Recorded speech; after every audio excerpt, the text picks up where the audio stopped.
বিদ্যার মহাসাগর শ্রী শ্রী গুরুচাঁদ ঠাকুর তোমায় প্রণাম।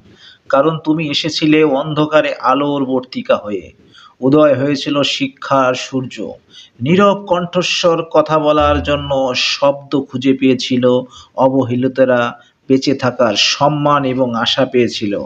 গ্রামের পর গ্রাম স্কুল স্থাপনা করেছিলে। তুমি সমাজকে আবদ্ধ করে রাখা অজ্ঞতার শৃঙ্খল ভেঙে দিয়েছিলে। তুমি চিরকাল আমাদের অনুপ্রেরণার পথপ্রদর্শক। তুমি আলো হয়ে আছো। মানব ইতিহাস জুড়ে অনেক অবতার এবং মহাপুরুষ আবির্ভাব হয়েছে। কেউ সমাজের পথ দেখেছে, কেউ সঠিক ভুল বিচার করেছে, কিন্তু কেউ শিক্ষার জ্ঞানের আলো ছড়িয়ে দেয়নি।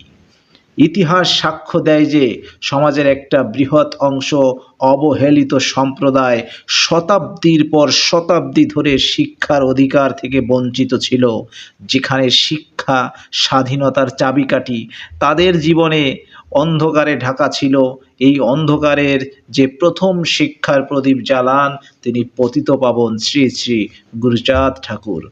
ঠাকুর বুঝতে পেরেছিল যে অজ্ঞতা এবং শিক্ষার অভাব দারিদ্র্য, অপমান এবং বৈষম্যের জন্ম দেয়। শিক্ষা আন্দোলনের মাধ্যমে তিনি অবহেলিত সম্প্রদায়কে জাগিয়ে তুলেছিল। ঠাকুরের অক্লান্ত প্রচেষ্টা, ত্যাগ এবং সাহস আজ আমাদের জ্ঞানের পথে চলার পথ সুগম করেছে। গুরুচাঁদ ঠাকুরের অবদান স্মরণ করা অপরিহার্য। ঠাকুর গুরুচাঁদ একজন শিক্ষার প্রতীক্ষিত। তিনি ছিলেন একটি সামাজিক বিপ্লবের কিংবদন্তি স্থপতি। তার উদারতা, নির্দেশনা এবং সাহসিকতা আমাদের অনুপ্রাণিত করে।